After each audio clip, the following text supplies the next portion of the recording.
But the trouble causer niwe otali kusobola kumugulira ngoye aidye ku mulimu gwo gw'ebbeeyi ku NBS w'okolera aidye mu bayino wakubye masuuti nga wabona Ramadhan wakubye suuti yaidye n'ekikootikooti wamuze baba twayitanga kunswaza wakabukira baba lwaki onswaza n'okumwekweka oyinza n'okumwekweka bwemba tikukubiire nga isimu tugezanga kuyitaano baba wange Nabi Muhammad sallallahu alaihi wasallam yakuba nti ridha Allah subhanahu wa ta'ala okukusima fi ridha alwalid abaziri bamanakola ki kukusima wasakhatillah okuseka kweli omwana asobola okukoba baba oba mama ati tova tonswaza mu bantu waidamu oje n'ekigoye kikyava leka nkoko ekyokubona ku kitono mukwano gwange ali Kampala wa Sheikh Ismail twasema naye naggala meziramu ye ni mukwano gwe nga mukaika ino yankoba ati ndikwenda kumperekera ku kyalo eri yena yakola program yakumwekera mu kyalo omugayiga ono ng'amaka gavaamu gakooti muntu mundogera eri gatemya muntu kati omugayiga ono yaja mu kyalo yatuuka mu kasenta yakyama Isima yamubuuza Sheikh Isima yamubuuza ati tujawa ati tujaka batambula nga bali bita ku mayumba amalungi bakyama ku kayumba akali otitoyi Isima yabuuza omugayiga ati wano wetwidye ati wetwidye wani ati oni mama azaala twidye waka oni mama akuzaala oni mama azaala Sheikh yakuba omugayiga yati mbadde nsaba omukwano gwange naawe gukomesa awazi mbadde nsaba omukwano gwange naawe gukole ki gukome era Isima yandi na boda yeera mu Kampala omugayiga yakyamugema kwino kuba yali yeeguya seeka yakuba amasimu nga seeka takema paka seeka bemugema yakuba ati enkolagana yange niweekomye yakaseeko yagala nkole ki yankati ekisooka kyene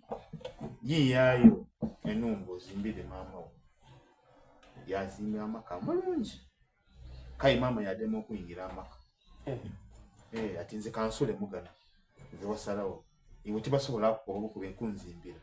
kubanga yawulira endozegeregana ngeri baliwanisaganya ebigambo kayi seeka yegayirira bwegayirire omukayire okuyingira ki amaka at the end mukaire yengira ki amaka. So my message to you all nti bana tutegere wetuva nze ni wali kumbona tutegere kitukola ki yetuva okubisa obulungi abantu bano diinu wa daini Nabi Muhammad sallallahu alaihi wasallam yakoba nti birrul walidain diinu wa daini okubisa obulungi abazaire kyamwidini ate ibanda liri kwendogereko banti kama tudinu tudana nga kyokola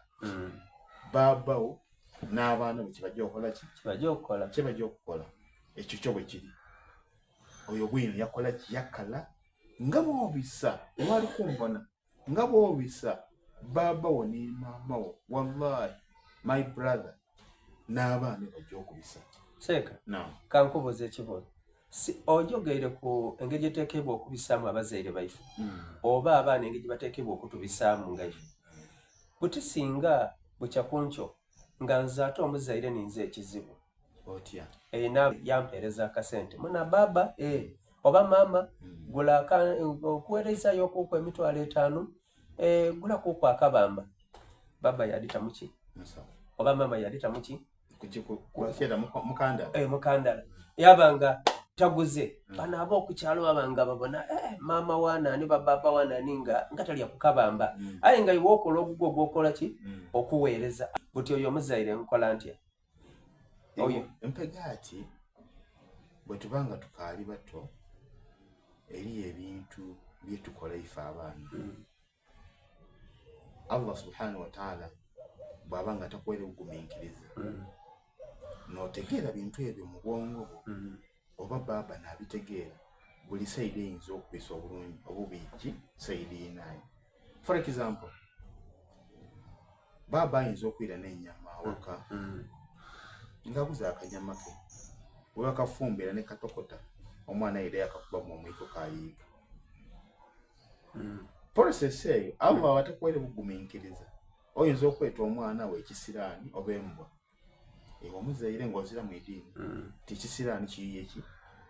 eivali entaire mu sente aye omuzaire omutendeke akuba nti alhamdulillahi rabbil alamin Allah tebageze oli kunfuna. Tu oyinza okugula ebikozesebwa waka nga TV. Nze nayasaaku TV waka wagama oba miliyoni ya sente wagula TV omwana process y'okwetuka yagama omwiko yakola ki yagikuba amukola otyo omwana oyo nga iwa Abubakar mwana muto alhamdulillah saba Allah ngabire ngule TV ki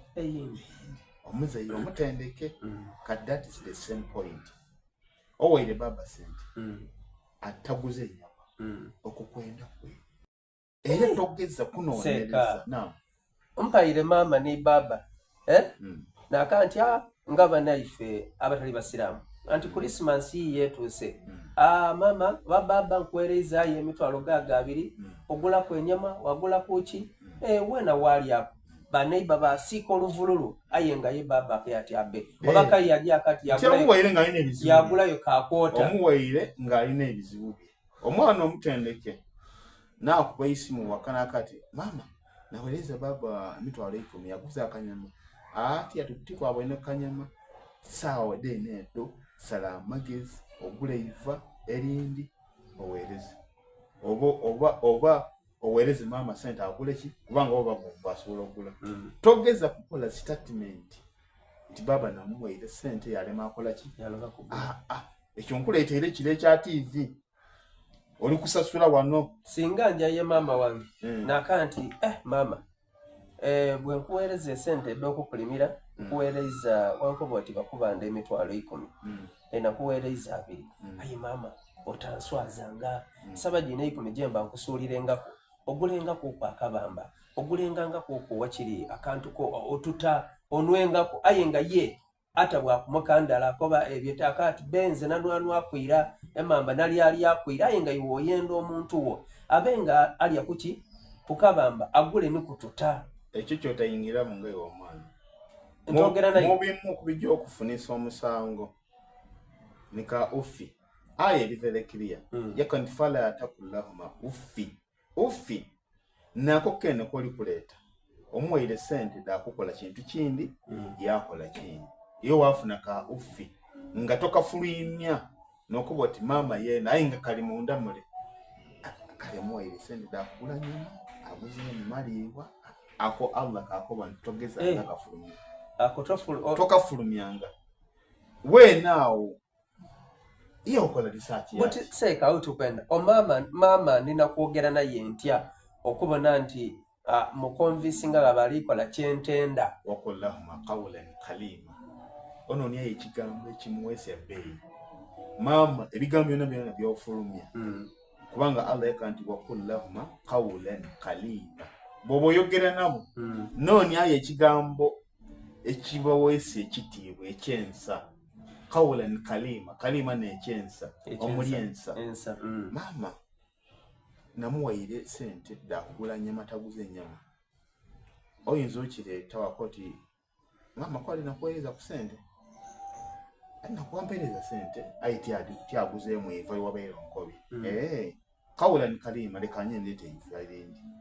nga tokomentinze kudire nga tokomentize kuki kudire kubanga erejanayo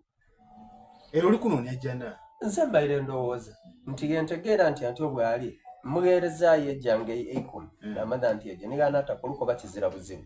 naaba neeraka nti abutinze mwene ka nsala amagezi mutuma omuntu oba nti owabucha tyamuna nfunirayo ekiro 2 ekyo kizira tabu antwali kubanga kasobanga mu mutima gwo muzira muka ofi woli ufunira omusango ku kikolwa ekyo nika ofi nga kalimu kala abazaire bonna oyinza okwogera ne mukyala wo oyinza okwogera ganiwe n'omutima gwo ufi abali kubona kubanga Allah ya'lamu mustaqarraha wa mustawdaaha.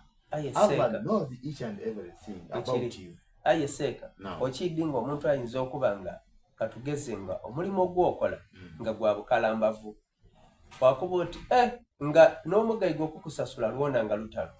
oyinza okuba katugeze ng'omuntu omulimu teekani mulimu mubi omuntu ng'asima toyi yaika munda eyeeyeye aye ng'ali kunoonya akasente yajjayo omugaiga yamuzunza oluvannyuma yamuga yakaati bampaire emitwalo 5 aye kankozeseeko omutwalo ntoole 4 mpe maama yakola ekyo yalubakabamba bw'obanga enfuna neeyo kubanga bino byembe ndi kuyinonola bibeere kunfuna eri class kati enfuna yo era weno ina solution etya bwe mba n'ekirowoozo nti nenze maama wange ali ennyama ngula nyama ate olina okuba n'amagezi iwe omwana bw'otegeera nti ojamuwa omutwalo mala kitundu aye oli kwenda ali kuki ngula hafu ya nusu kenda otegeere nti ate bamaama kino ndi kibakubera bali kutubona bamaama n'abakasinze kutegeera baana baabwe bazira sente ekyo kituufu baba ayinza obaamuku akasaada yakuba ati wampa omutwalo aye maama niwamuwa 10 meka ayogera kwedde 200 yakati baba Mungu akwongere nga wallahi Mungu akwongera wallahi Mungu talimbangako ombaka Muhammad talimbangako kati ekyo kibeeriwe mufuna mpola olina okubalansinga eryato otya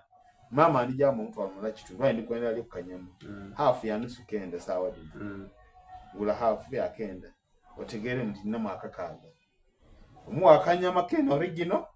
then omala ogumereze ku 10 meka 5 kati onongere ku 8 omwongere 10 edduwado ojja okufunaawo todiidimu wenda kubanga wetageti oyenza ali ku nyama ng'omuzaire era nkubiriza abantu twena tube ne policy eyo enfunayo neekuwa ebyo enfunayo neekukobera ku step eri gyenkobe kati nga nze enfuna yange nibwe muwe 10 n'adikozesa ebindi nsobotamu ki 10 erindi kuba nti kyendikutaamu eri omwembi yakoba teeka sente okola ki olaba oba olikutawo obona mba ndikutawo embona olikuta mu kifo ekyo awo nibwe ntaawo 3 nibwe ntaawo 4 tikola loss era wena ali kumbona kola otyo kubanga osuru balak omuntu okuba obulungi ku nsi that is the way otukobye okwenda abazaire baife bombiri omulembe guno ensi yakyuka oyinza okweyagana nga baba tibaligalana na maama ali luyi oba ayinza okuba nga maama yanobera yebamuzaala nga yali nga baba yena ali luyi oba kwegamba nga kale katugeze tibaligalala butyawo ate ng'enfuna yange nfunda ekyo ekintu kyawo kusaba Allah bitukingirize ng'ebyo kubanga Allah subhanahu wa ta'ala yatonda omuntu yabanga alina kyebeeta obusungu ate nabbi sallallahu alayhi wasallam era eri eswahaba yeera yamubuuza nti ya rasulallah awusini naamira nabbi yamugaa nti la taghdhabu tosongoolamu faradada mirara yeera myaka nti nkobye kunaamira ya rasulallah nga tosongoolamu ebintu ebikasinze kwawukanya abantu babiri n'okusunguwala obufumbo bwona butambulira ku mpagi nga 3 mulimu okusoniwa okwesoniwa n'okusoniwangana kati amaka gali kukyankalana olw'embeera nti ede 3 dizirawo omuntu tasoniwa tiyesoniwa ate tasoniwa mwinyi lwaki omuntu mwazaala abaana 10 mwakomenkereza nga owundi ali Bugembe owundi ali Kampala olw'okuba dina empagi esatu zikola ki dizirawo wabula ekyo bwe kibaawo ng'omwana omutendeke ayidde obusiraamu era ayenda Allah we asooka kulwana ino kuyiza walala baba ni maama bayizi batya walala naddala nga Allah yakuwa busente nga obuliwo obutontona